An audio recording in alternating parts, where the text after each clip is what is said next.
Hello everyone, welcome you all to my channel champions SSC. आज हम GK batch का lecture 26 करने वाले हैं। इस बैच को शुरू करने से पहले इस बैच के बारे में आपको कुछ बता देता हूँ। इस बैच में बुलेट पॉइंट्स काफ़ी ज़्यादा होंगे, ठीक है। इसमें हम फास्ट करेंगे काफ़ी, ठीक है। बुलेट पॉइंट्स काफ़ी ज़्यादा होंगे, इसमें हम फास्ट करेंगे। आज हम देखेंगे प्रीएम्बल, शेड्यूल्स और सोर्सेज जहाँ से हमारा कॉन्स्टिट्यूशन बोरो किया गया है, ठीक है। तो ये जो आपको दिख रहा है पेज, ये हमारे प्रीएम्बल का मतलब वो है, ये हमारा प्रीएम्बल है, ठीक है। प्रीएम्बल आपको पता है किसे कहते हैं। प्रीएम्बल होता है जैसे कोई भी आपके पास बुक है, ठीक है, तो उसका एक समरी टाइप का जो फर्स्ट पेज पे मिलता है उसे हम प्रीएम्बल कहते हैं। तो वही है ये, ठीक है, ये प्रीएम्बल है। और इसे आप पॉज करके पढ़िए, मैं भी आपको पढ़ के बता देता हूँ। We the people of India having solemnly resolved to constitute India into a sovereign socialist secular democratic republic and to secure to all its citizens justice, social, economic and political liberty of thought, expression, belief, faith and worship, equality of status and of opportunity, and to promote among them all fraternity, assuring the dignity of individual and the unity and integrity of the nation.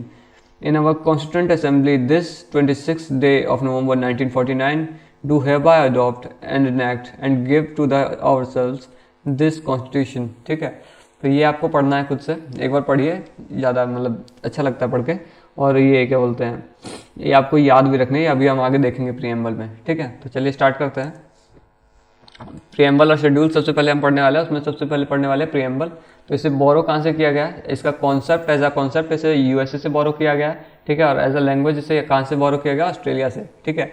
तो आपसे मतलब as such language पूछा नहीं जाएगा कि language of preamble is adopted from, आपसे बस पूछा जाएगा प्रीएम्बल इज बोरोड फ्रॉम, ठीक है। आपसे पूछा जाएगा concept of preamble is borrowed from, कहाँ से बोरो किया गया है, यूएसए से, ठीक है।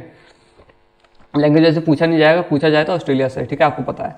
इसे modified form of objective resolution भी कहा जाता है। ऑब्जेक्टिव रिजोल्यूशन हमने पढ़ा था, इसे नेहरू जी लेके आए थे, ठीक है, ठीक है। नेहरू जी इसे कब लेके आए थे, 13 दिसंबर 1940 को। कहाँ, कॉन्स्टिट्यूएंट असेंबली में। 13 दिसंबर 1940 को हमें पता है नेहरू जी ने इसे कॉन्स्टिट्यूएंट असेंबली से पास कराया था, ठीक है। जिसे अडॉप्ट कब किया गया, 22 जनवरी 1947 को, ठीक है। और इसे इन्फोर्स कब किया गया, 26 जनवरी 1950 को।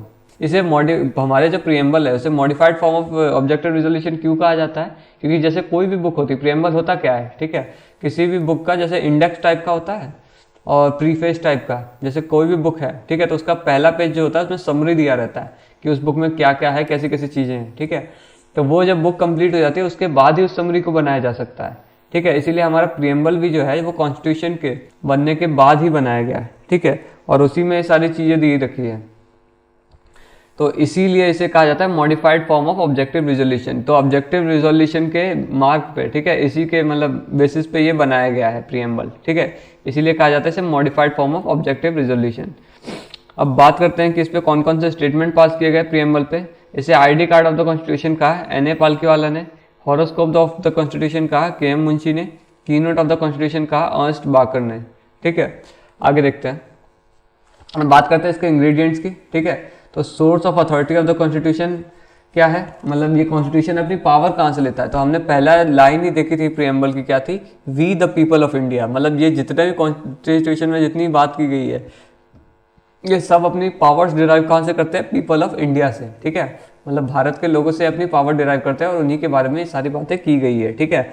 अब बात करते हैं प्रीएम्बल के नेचर की। तो इसमें सोवरेन, सोशलिस्ट, सेकुलर, डेमोक्रेटिक और रिपब्लिक मेंशन है, ठीक है। सोवरेन का मतलब क्या होता है कि हम अपने डिसीजंस खुद लेते हैं, ठीक है, हम इंडिपेंडेंट हैं, ठीक है। सोशलिस्ट का मतलब क्या होता है कि जो हमारे स्टेट की गवर्नमेंट है उसके कंट्रोल में काफ़ी ज़्यादा चीज़ें रहेंगी, ठीक है। तो गवर्नमेंट कंट्रोल में चीज़ें रहने का मतलब होता है सोशलिस्ट, ठीक है। सेकुलर का मतलब क्या होता है, धर्मनिरपेक्ष, ठीक है। तो सभी धर्म के समान कानून होना है, सभी धर्म के लिए समान कानून होना, उसे कहते हैं सेकुलर, ठीक है। डेमोक्रेटिक का मतलब आपको पता है, जो हम चुनाव देते हैं, हम जो अपने रिप्रेजेंटेटिव को इलेक्ट करते हैं उसे कहते हैं डेमोक्रेटिक। और रिपब्लिक का मतलब आपको पता है क्या होता है, रिपब्लिक का मतलब होता है जो हमारे जो गवर्नमेंट का जो सबसे हेड है, जैसे प्रेसिडेंट है, ठीक है, गवर्नमेंट का हेड वो है इलेक्टेड, ठीक है, तो उसे क्या कहेंगे, रिपब्लिक। वैसे ही जैसे यूके जो है, यूनाइटेड किंगडम, उसका जो हेड है वो इलेक्टेड नहीं है, वो रहता है हेरिडेटरी, ठीक है। तो वो कौन है, वो है मोनार्क, तो वो रिपब्लिक नहीं है, ठीक है। तो मतलब वहाँ का जो राजा होता है या फिर रानी होती है, तो वही वहाँ का हेड होता है, रिप्रेजेंटेटिव, वहाँ का प्रेसिडेंट होता है, ठीक है। जैसे अभी किंग चार्ल्स 3 है, उससे पहले क्वीन थी एलिजाबेथ, ठीक है, तो आपको पता होगा, ठीक है। तो यूके जो है वो रिपब्लिक नहीं है, हम रिपब्लिक है, क्योंकि हमारा जो प्रेसिडेंट है, हेड है, वो इलेक्टेड है, जो कि इनडायरेक्टली ही सही पर हमारे द्वारा इलेक्ट किया गया है, ठीक है। अब बात करते हैं ऑब्जेक्टिव की प्रीएम्बल के। इसमें जस्टिस कितने टाइप की बताई गई है, 3 टाइप की। कौन कौन सी? सोशल, इकोनॉमिक और पॉलिटिकल। लिबर्टी, ये नेक्स्ट लाइन है, ठीक है। लिबर्टी कितने टाइप की बताई गई है? 5 टाइप की। थॉट, एक्सप्रेशन, वर्कशिप, बिलीफ और फेथ। इक्वलिटी 2 टाइप की बताई गई है, स्टेटस और अपॉर्चुनिटी की। और फ्रेटर्निटी 1 टाइप की बताई गई है, ठीक है। तो ये याद रखना, पूछा जा सकता है आपसे, ठीक है, कम बहुत इंपॉर्टेंट है। लिबर्टी 5 तरीके की, ठीक है, और ये जस्टिस 3 तरीके का, इक्वलिटी 2 तरीके की, फ्रेटर्निटी 1 तरीके की। फ्रेटर्निटी का मतलब कुछ नहीं होता, भाईचारा होता है, ठीक है, भाईचारा हम सबको प्रमोट करना है, ठीक है, ये ऑब्जेक्टिव है। अब बात करें अमेंडमेंट की, तो हमारा केस लॉ भी हम केसेज आगे जाके देखेंगे, ठीक है। अमेंडमेंट्स आज तक सिर्फ एक बार हुआ है प्रीएम्बल में, ठीक है। कब हुआ है? 42nd constitutional amendment act 1976। ये इतना बड़ा अमेंडमेंट था कि इसे मिनी कॉन्स्टिट्यूशन के नाम से जाना जाता है, ठीक है। उस टाइम पे इंदिरा गांधी जी की, ठीक है, इंदिरा गांधी की गवर्नमेंट थी, ठीक है, और इमरजेंसी लेवल लगाया हुआ था उस टाइम पे, और उसी टाइम पे ये बहुत बड़ा अमेंडमेंट पास किया गया था, ठीक है, जो कि अब हम आगे इसके बारे में डिटेल में और पढ़ेंगे। तो इसे मिनी कॉन्स्टिट्यूशन के नाम से जाना जाता है, और इसमें 3 वर्ड ऐड कर दिए गए। कौन से? इंटीग्रिटी, सोशलिस्ट और सेकुलर, ठीक है। एग्जामिनर आपसे सोवरेन करके ही पूछ लेगा, ठीक है, सोवरेन डाल के पूछ लेगा कि इन सब में से कौन सी चीज़ें ऐड की गई है, ठीक है। तो आप कुछ लोग क्या करते हैं, सोवरेन मार्क कर देते हैं, पर वो गलत होता है। आपको बस याद रखना है कि इंटेग्रिटी, सोशलिस्ट और सेकुलर, ये 3 वर्ड ऐड किए गए हैं, ठीक है। आगे देखते हैं। अब बात करते हैं इंपॉर्टेंट केसेस की जो प्रीएम्बल से एसोसिएटेड है। पहला केस कौन सा है? Berubari union case. ये कब होता है? 1960 में।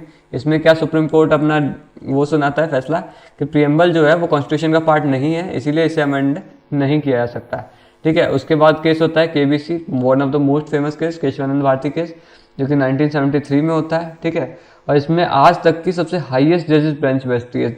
सबसे हाईएस्ट जजेस बेंच का मतलब क्या होता है कि एक केस पे सबसे हाईएस्ट लोग, मतलब जितने भी जज है, सबसे हाईएस्ट जज जो बैठे हैं, तो वो इसी केस में बैठे हैं, केशवानंद भारती केस में। कितने? 13 जजेस, ठीक है, आज तक सबसे हाईएस्ट, ठीक है। और ये चीज़ भी आपको पता होगा कि जैसे कोई भी मतलब वो केस पे जजमेंट सुना दिया जजेस ने, ठीक है, और उस केस को अगर रिवर्स करना है तो उसके लिए क्या चाहिए होता है? जैसे 13 जजेस इसमें बैठे थे, इसके केस को मतलब इसके जजमेंट को रिवर्स करना है या फिर इसमें कोई मतलब नेगेटिव चेंज लाना है, तो इसके लिए 14 जजेस की बेंच चाहिए होगी, ठीक है। मतलब 14 जजेस के बेंच में अप्रूव होना चाहिए वो बिल, ठीक है, वो रिफॉर्म, तो अभी इसमें रिवर्स किया जाएगा डिसीजन, ठीक है। और इसमें बोला गया केशवानंद भारती केस में कि प्रीएम्बल जो है वो कॉन्स्टिट्यूशन का पार्ट है और उसे अमेंड किया जा सकता है, ठीक है। इसके बाद एक और केस हुआ एलआईसी केस, ठीक है, LIC versus union of India case. इसमें क्या हुआ? केशवानंद भारती केस को कंफर्म कर दिया गया, ठीक है, कि मतलब जो केशवानंद भारती केस में जजमेंट दी गई है वो सही है। अब आगे देखते हैं, हम बात करते हैं शेड्यूल्स की। शेड्यूल से पहले हम देख लेते हैं कि ओरिजिनली हमारे कॉन्स्टिट्यूशन में क्या क्या हुआ करता था। ओरिजिनली हमारे कॉन्स्टिट्यूशन में 395 आर्टिकल्स हुआ करते थे, जो कि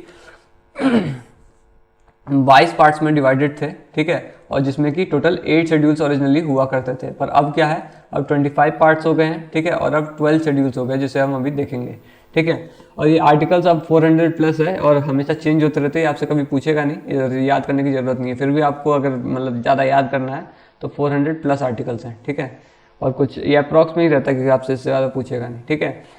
शेड्यूल्स की बात करें तो अब 12 शेड्यूल हो गए, ओरिजिनली 8 हुआ करते थे, ठीक है, और पार्ट्स ओरिजिनली 22 हुआ करते थे, अब 25 पार्ट्स हैं, ठीक है। हम बात करते हैं शेड्यूल्स की। इसकी मतलब एक ट्रिक है, वो हम बाद में देखेंगे। पहले हम बात करते हैं फर्स्ट शेड्यूल में क्या दिया रखा है, टेरिटरीज, एक्सपेंजन एंड जुरिस्डिक्शन, ठीक है। तो भारत में जितनी भी टेरिटरीज है उसका एक्सपेंजन और उसका पूरा जुरिस्डिक्शन कि उस पर रूल कैसे किया जाएगा वो सब इसमें दिया रखा है। इसका मतलब क्या हुआ, जितने भी स्टेट और यूटीज हैं, ठीक है, स्टेट या फिर यूनियन टेरिटरीज है, उनका नेम, ठीक है, और उनका जुरिस्डिक्शन, ये सब इसी में दिया रखा है। किसमें? फर्स्ट शेड्यूल में, ठीक है। इसके अंदर की चीज़ें जैसे मैंने आपको ये बताया, स्टेट और यूटी का नेम वगैरह, ये सब आपको याद करने की जरूरत नहीं है, पूछे नहीं जाता इतना डीप में, ठीक है। फिर भी आप याद कर लिए, कभी भी पूछा जा सकता है, ठीक है। जो इंपॉर्टेंट है वो मैं बता दूंगा, वैसे इंपॉर्टेंट नहीं है, ठीक है। सेकंड में इमोल्यूमेंट दिए गए। इमोल्यूमेंट्स का मतलब क्या होता है? सैलरी या फिर भत्ता, किसका? जिसका भी मतलब सैलरी चार्ज है, ठीक है, चार्ज है सीएफआई पे। सीएफआई का मतलब क्या होता है? Consolidated fund of India. Consolidated fund of India का मतलब क्या हिंदी में? कि भारत सरकार का राजकोष, राजकोष का मतलब भारत सरकार की तिजोरी, ठीक है। कंसोलिडेटेड फंड ऑफ इंडिया जैसे होता है वैसे कंसोलिडेटेड फंड ऑफ स्टेट भी होता है, ठीक है। तो जिसका भी कंसोलिडेटेड फंड ऑफ इंडिया पे चार्ज है, ठीक है, जिसकी सैलरी, जिसका भी salary direct consolidated fund of India से जाता है, ठीक है, जिसपे वोटिंग नहीं की जाती है मैनुअली, उन सब के एमोल्यूमेंट शेड्यूल 2 में मेंशन्ड है, सेकंड शेड्यूल में मेंशन्ड है, ठीक है। थर्ड शेड्यूल में क्या मेंशन है, फॉर्मेशन ऑफ ओथ किसका, जो भी एमपी, ठीक है, जो भी एमपी एमएलए जो भी इलेक्ट होके आए हैं, ठीक है, जो भी एमपी इलेक्ट होके आए हैं उन सबके फॉर्मेशन और ओथ शेड्यूल 3 में मेंशन है, थर्ड शेड्यूल में मेंशन है। फोर्थ शेड्यूल में राज्यसभा की सीट मेंशन है, और राज्यसभा की सीट से आपको क्या याद रखना है, सबसे ज़्यादा सीट राज्यसभा में किसकी है, यूपी की, ठीक है, क्योंकि वहाँ पे सबसे ज़्यादा पॉपुलेशन है, ठीक है। और फिफ्थ शेड्यूल में क्या मेंशन है, शेड्यूल्ड एरियाज में मेंशन है, जिसमें कि 10 स्टेट में शेड्यूल एरियाज है, ठीक है। और ये शेड्यूल एरियाज कौन से हैं, प्रेसिडेंट, ठीक है, प्रेसिडेंट जो है वो अपने मतलब उसको पावर दी गई है कि वो अपने पावर से एसटीज के लिए कोई भी जगह को शेड्यूल्ड एरियाज में रेस्ट्रिक्ट कर सकता है, ठीक है, शेड्यूल्ड एरिया बना सकता है। तो ऐसे 10 स्टेट्स है जिसमें शेड्यूल्ड एरियाज है, छोटे छोटे मतलब स्पेशल एडमिनिस्ट्रेटिव रीजन होते हैं जिन्हें शेड्यूल्ड एरियाज बनाया जाता है प्रेसिडेंट के द्वारा, ठीक है। तो ये सब ताकि मतलब उन्हें एक्सप्लॉइट नहीं किया जा सके मॉडर्न डे लोगों के द्वारा। तो ये शेड्यूल्ड एरियाज मेंशन है किसमें, फिफ्थ शेड्यूल में। सिक्स शेड्यूल में क्या मेंशन है, other scheduled areas, other scheduled areas जिसमें मतलब स्पेशल एडमिनिस्ट्रेटिव रीजन कहा जाता है इन्हें, ठीक है, SAR स्पेशल एडमिनिस्ट्रेटिव रीजन, जिसमें कौन कौन आता है, असम, मेघालय, त्रिपुरा, मिजोरम, ठीक है, AMTM से मैं याद करता हूँ। इसमें आपसे मणिपुर कह के भी पूछ सकता है, ठीक है, पर आपको याद रखना है कि असम, मेघालय, त्रिपुरा और मिजोरम, ठीक है, मणिपुर नहीं आता है सिक्स शेड्यूल में, ठीक है, याद रखना है आपको ये। सेवन शेड्यूल में क्या आता है, फेडरल प्रोविजन दिए रखे हैं, ठीक है। और ये फेडरल प्रोविजन क्या है ये अभी हम देखते हैं। इसमें फेडरल प्रोविजन में 3 लिस्ट दी रखी है, कौन कौन सी list, union list, state list और कॉन्करेंट लिस्ट, ठीक है। यूनियन लिस्ट जो होती है वो सेंट्रल गवर्नमेंट की लिस्ट होती है। सेंट्रल गवर्नमेंट की लिस्ट का मतलब क्या है कि इस पे जितने भी कानून, इसमें जितने भी सब्जेक्ट है उस पर कौन कानून बनाएगा, सेंट्रल गवर्नमेंट, ठीक है। स्टेट लिस्ट में जितने भी वो है प्रोविजंस, ठीक है, जितने भी सब्जेक्ट है उन सब पे स्टेट गवर्नमेंट कानून बनाएगा। कॉन्करेंट लिस्ट में स्टेट गवर्नमेंट या फिर सेंट्रल गवर्नमेंट कोई भी कानून बना सकता है, ठीक है, पर प्रिवेल किसका करेगा, प्रिवेल करेगा सेंट्रल गवर्नमेंट का। प्रिवेल करने का मतलब क्या कि जब तक सेंट्रल गवर्नमेंट ने कानून नहीं बनाया तब तक स्टेट गवर्नमेंट का चलेगा, और जब सेंट्रल गवर्नमेंट ने कानून बना दिया तो उसका प्रिवेल करेगा, उसी का चलेगा, स्टेट गवर्नमेंट की कुछ नहीं चलेगी, ठीक है। तो अब देख लेते हैं इसमें क्या क्या दिए रखे हैं। जैसे मतलब ये तो कॉमन सेंस होता है, फिर भी जो इंपॉर्टेंट चीज़ें हैं वो सेंट्रल गवर्नमेंट के पास है, जैसे defence, banking, currency, foreign affair, tele और कम्युनिकेशन, ठीक है। और स्टेट लिस्ट में क्या क्या है, police, trade, agriculture, irrigation, health and sanitary और बैटिंग एंड गैम्बलिंग, ठीक है। तो ये काफ़ी इंपॉर्टेंट हो जाता है बैटिंग एंड गैम्बलिंग, ठीक है, ये आजकल बहुत ज़्यादा मतलब ट्रेंडिंग है न्यूज़ में, ठीक है। तो याद रखना है कि batting and gambling state list में आता है, ठीक है। हम बात करते हैं कॉन्करेंट लिस्ट की, तो इस पर दोनों लोग लॉ बना सकते हैं, पर प्रिवेल किसका करता है, सेंटर का। इसमें क्या क्या आता है, education, forest, trade, marriage, adoption, succession, और इसी में वेट्स एंड मेजर्स ऐड किया गया किससे, 42nd CAA से, 42nd कॉन्स्टिट्यूशनल अमेंडमेंट एक्ट से, ठीक है। तो याद रखना है वेट एंड मेजर्स अब किस में आता है, कॉन्करेंट लिस्ट में, जो कि 42nd कॉन्स्टिट्यूशनल अमेंडमेंट एक्ट से जोड़ा गया, ठीक है। इन सब के साथ साथ एक और लिस्ट होती है, कौन सी, रेसिडुअरी लिस्ट, ठीक है, ठीक है। रेसिडुअरी लिस्ट एक और लिस्ट होती है। इसमें क्या क्या मेंशन होता है, इसमें वो चीज़ें मेंशन होती है जो ना ये जो कि यूनियन लिस्ट में भी नहीं आती, कॉन्करेंट लिस्ट में भी नहीं आती और ना ही स्टेट लिस्ट में नहीं आती। जो इन तीनों लिस्ट में मेंशन नहीं होता है वो होता है रेसिडुअरी लिस्ट में, ठीक है। तो जैसे मतलब इसमें कुछ भी नई चीज़, जैसे अभी क्रिप्टो करेंसी नई चीज़ आ गई, ठीक है, तो ये ना इसमें मेंशन है, ना इसमें मेंशन है और ना ही उसमें मेंशन है। तो ये किस में आ जाएगा, रेसिडुअरी लिस्ट में। और इस पर कानून कौन बनाएगा, ऑफकोर्स सेंट्रल गवर्नमेंट बनाएगी, ठीक है, क्योंकि ये इंपॉर्टेंट सब्जेक्ट हो जाता है। तो जो भी इन तीनों में मेंशन नहीं है वो है रेसिडुअरी लिस्ट में, ठीक है। अब आगे देखते हैं। अब 8 शेड्यूल में क्या मेंशन है, 8 शेड्यूल में ऑफिशियल लैंग्वेजेस मेंशन है। ओरिजिनली 14 लैंग्वेजेस होते थे, पर आज कितने ऑफिशियल लैंग्वेजेस है हमारे, आज 22 ऑफिशियल लैंग्वेजेस है, जिसमें सबसे लेटेस्ट कौन सा मतलब जोड़ा गया है, सबसे लेटेस्ट जोड़ा गया है BDSM, बोडो, दोनकरी, मैथिली और संथाली, ठीक है। और सबसे पहले कौन सा जोड़ा गया था 8 शेड्यूल में लैंग्वेज, 22nd CAA से जोड़ा गया था सिंधी, ठीक है।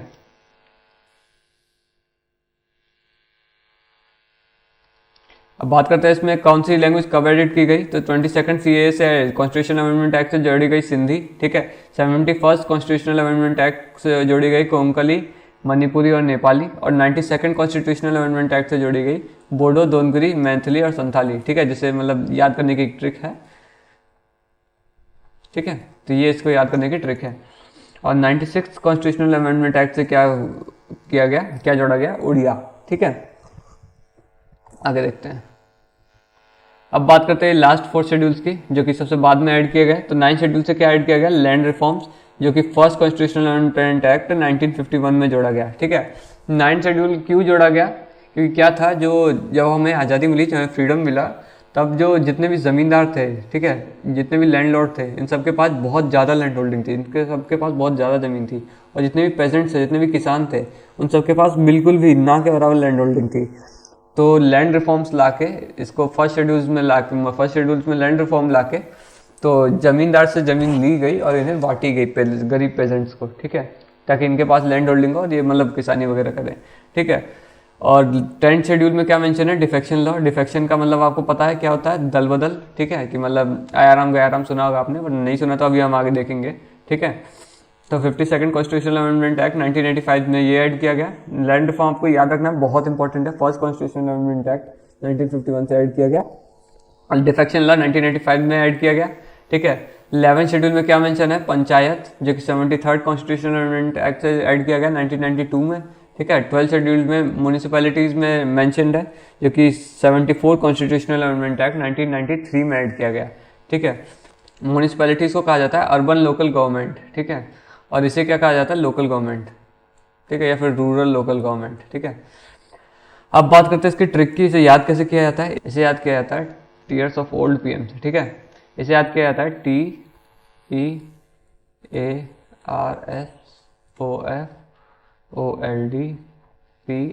ठीक है, तो इससे हो जाता है टेरिटरी, इससे एमोल्यूमेंट्स। ठीक है, और इससे ओथ्स एंड अफर्मेशन। ठीक है, इससे राज्यसभा की सीट्स, इससे शेड्यूल्ड एरिया, इससे अदर एरियाज।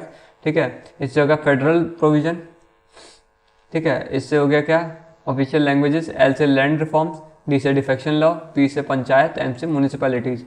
ठीक है, तो ये टोटल 12 शेड्यूल्स है। पहले कितने हुआ करते थे, 8। ठीक है, पहले कितने टोटल पार्ट हुआ करते थे, 22। अब कितने होते हैं, 25। ठीक है, पहले कितने आर्टिकल हुआ करते थे, 395। ठीक है, अब कितने, 400 प्लस। ठीक है, ये याद रखना इंपॉर्टेंट है। आगे देखते हैं। अब बात करते हैं सोर्सेज ऑफ कॉन्स्टिट्यूशन की। ठीक है, कि कितने मतलब हमने कहाँ से क्या क्या बोरो किया। मोस्टली चीज़ें हमने गवर्नमेंट ऑफ इंडिया एक्ट 1935 से बोरो की गई, और ये काफ़ी इंपॉर्टेंट हो जाता है। ठीक है, तो ये लिखा है यहाँ पे, mostly influence the Indian constitution. यहाँ से हमने इमरजेंसी का प्रोविजन दिया, कौन सा, प्रेसिडेंट रूल का। ठीक है, यहाँ से सुप्रीम कोर्ट के एस्टेब्लिशमेंट का प्रोविजन लिया गया। ठीक है, यहाँ से हमने पीएससी का प्रोविजन लिया गया। पीएससी मतलब यूपीएससी। ठीक है, पब्लिक सर्विस कमीशन। पीएससी का मतलब होता है पब्लिक सर्विस कमीशन, जैसे जेपीएससी भी होता है, जॉइंट पब्लिक सर्विस कमीशन, और एसपीएससी होता है स्टेट पब्लिक सर्विस कमीशन। ठीक है, ऑफिस ऑफ गवर्नर यहीं से लिया गया, जो स्टेट में एग्जिस्ट करते हैं। ठीक है, और फेडरल स्कीम हमने यहीं से ली। यूके से हमने क्या क्या लिया, पार्लियामेंट्री फॉर्म ऑफ गवर्नमेंट। ठीक है, पार्लियामेंट्री प्रिविलेजेस। ठीक है, पार्लियामेंट्री फॉर्म ऑफ गवर्नमेंट लिया तो प्रिविलेजेस भी यहीं से लिए होंगे। ठीक है, और सिंगल सिटीजनशिप भी हमने यहीं से ली। सिंगल सिटीजनशिप आपको पता है, सिंगल सिटीजनशिप का मतलब होता है कि आप किसी एक देश की ही नागरिकता रख सकते हैं। ठीक है, जैसे आप यूएस में रहने लगे और आप चाहें कि आपके पास यूएस की और इंडिया दोनों की नागरिकता हो, तो ऐसा नहीं हो सकता। इंडिया के पास एक ही प्रोविज़न है कि वो सिंगल सिटीजनशिप रख सकता है, जो कहाँ से अडॉप्ट किया गया है, यूके से। ठीक है, तो ये इंपॉर्टेंट है कि सिंगल सिटीजनशिप यूके से अडॉप्ट की गई है और इंडिया में एग्जिस्ट करती है।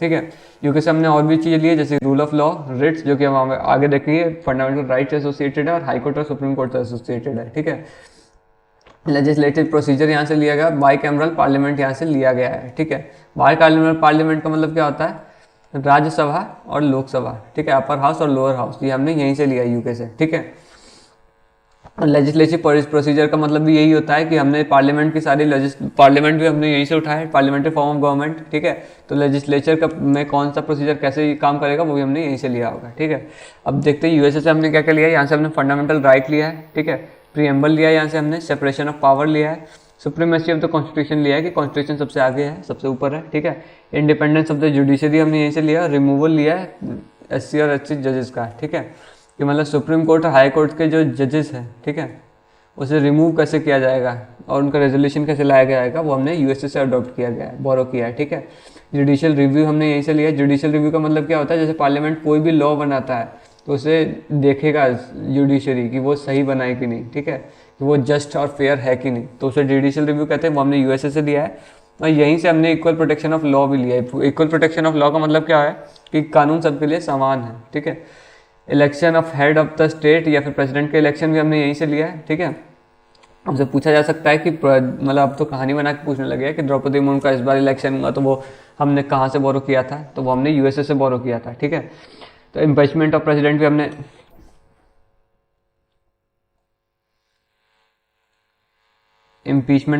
भी हमने यहीं से लिया है, ठीक है। आपको एक बात हमें याद रखनी है, ठीक है, कि जितने भी MP MLA जो भी कुछ होते हैं, ठीक है, तो उन सब का क्या होता है, उन सब का रिमूवल होता है। एकमात्र ऐसा प्रेसिडेंट है जिसका इम्पीचमेंट होता है, ठीक है, बाकी सबका क्या होता है, रिमूवल होता है, ठीक है। तो ये हमें याद रखना है। पोस्ट ऑफ वाइस प्रेसिडेंट की जो पोस्ट है, अभी कौन है वाइस प्रेसिडेंट, जगदीप धनखड़, ठीक है। तो आपको बताना है किस नंबर के प्रेसिडेंट है, ठीक है, किस नंबर के प्रेसिडेंट है ये आपको कमेंट में बताना है। तो ये पोस्ट ऑफ वाइस प्रेसिडेंट हमने कहाँ से लिया है, USA से लिया है, ठीक है। कनाडा से हमने क्या क्या लिया है, federation with a strong centre, ठीक है। Central appoints governor of state, ठीक है।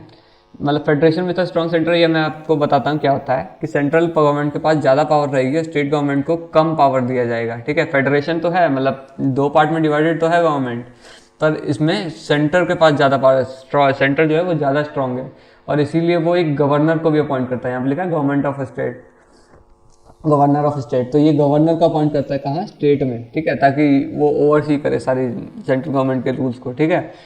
रेसिडरी पावर हमने यहीं से ली है, जो कि सिर्फ सेंटर को मिलती है, ठीक है। Advisory jurisdiction of supreme court भी हमने यहीं से लिया है। एडवाइजरी जुरिसडिक्शन का मतलब क्या होता है, कि जो हमारा वो है पार्लियामेंट, ठीक है, पार्लियामेंट में कौन कौन आता है, प्रेसिडेंट वगैरह, तो वो प्रेसिडेंट क्या एडवाइस ले सकता है सुप्रीम कोर्ट से फॉर सर्टेन केसेस, ठीक है। प्रेसिडेंट जो है सुप्रीम कोर्ट से एडवाइस ले सकता है फॉर सर्टेन केसेस, ठीक है, तो उसे ही कहते हैं एडवाइजरी जुरिसडिक्शन, ठीक है। ऑस्ट्रेलिया से हमने क्या क्या लिया, कॉन्करेंट लिस्ट लिया है, ठीक है। Freedom of trade and commerce लिया है, ज्वाइंट सिटिंग ऑफ 2 हाउसेज लिया है। ज्वाइंट सिटिंग आज तक कितनी बार बुलाई गई है,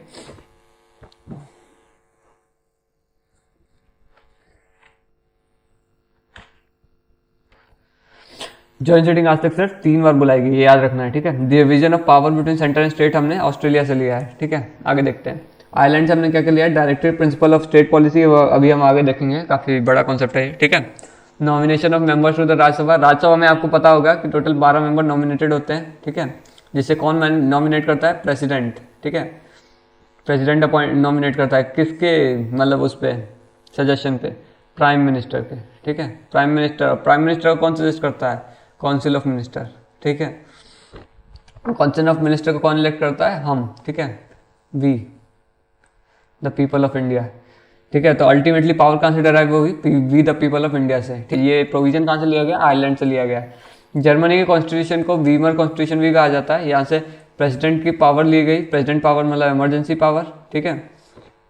suspension of fundamental right during emergency भी यहीं से लिया गया, ठीक है।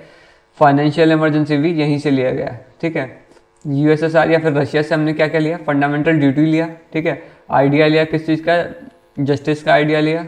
कौन कौन से जस्टिस, सोशल, इकोनॉमिकल और पॉलिटिकल, ये 3 जस्टिस मैंने आपको बताया, हमारे प्रीएम्बल में मेंशन है, और ये हमने कहाँ से लिए, USSR से लिए, ठीक है। फंडामेंटल ड्यूटीज़ भी लिए, आपको बताना है टोटल कितनी फंडामेंटल ड्यूटीज़ है आज, ठीक है। ये कॉपी के पीछे भी लिखा रहता था पहले, तो हमारे ये मतलब NCERT में पीछे आता था, ठीक है। और USSR से ही हमने 5 ईयर प्लान भी लिए हैं, ठीक है। अब देखते हैं फ्रांस से हमने क्या क्या लिया है। फ्रांस से हमने लिबर्टी, इक्वलिटी और फ्रेटर्निटी लिया गया है, ठीक है, और रिपब्लिक सिस्टम लिया गया है, ठीक है। इसकी स्टोरी काफ़ी बड़ी है फ्रेंच रिवॉल्यूशन की, खैर उस पर नहीं जाते हैं अभी हम अपने सिलेबस पे देखते हैं, ठीक है। जापान से हमने क्या लिया है, procedure established by law. Procedure established by law का मतलब क्या होता है, मतलब कानून के हिसाब से सारी चीज़ें चलेगी, ठीक है, उसे कहते हैं प्रोसीजर स्टेब्लिश्ड बाय लॉ। क्या इसका मतलब बहुत इलेबोरेट मीनिंग है, तो डिटेल में हमारे लिए इंपॉर्टेंट है नहीं, तो हमें उसके बारे में नहीं पढ़ रहे, ठीक है। तो आज के लिए बस इतना ही। आपको अगर इसका PDF चाहिए तो इसका मैं लिंक दे दूंगा कमेंट में, ठीक है, या फिर आप कहते हैं डिस्क्रिप्शन में पिन कर दूंगा, PDF का लिंक पिन कर दूंगा मैं कमेंट में, ठीक है, या फिर डिस्क्रिप्शन में दे दूंगा। तब तक के लिए आप ज्वाइन कर सकते हैं चैंपियंस SSC का टेलीग्राम, ठीक है, इसका लिंक होगा डिस्क्रिप्शन में। और तब तक के लिए थैंक्स फॉर वॉचिंग, ठीक है। कोई भी क्वेरी आती है तो आप कमेंट में पूछ सकते हैं, लाइक कर सकते हैं, वीडियो अच्छा लगा तो शेयर कर सकते हैं अपने फ्रेंड्स के साथ, और सब्सक्राइब कर सकते हैं, जो काफ़ी ज़्यादा हेल्पफुल होगा, ठीक है। तब तक के लिए थैंक यू।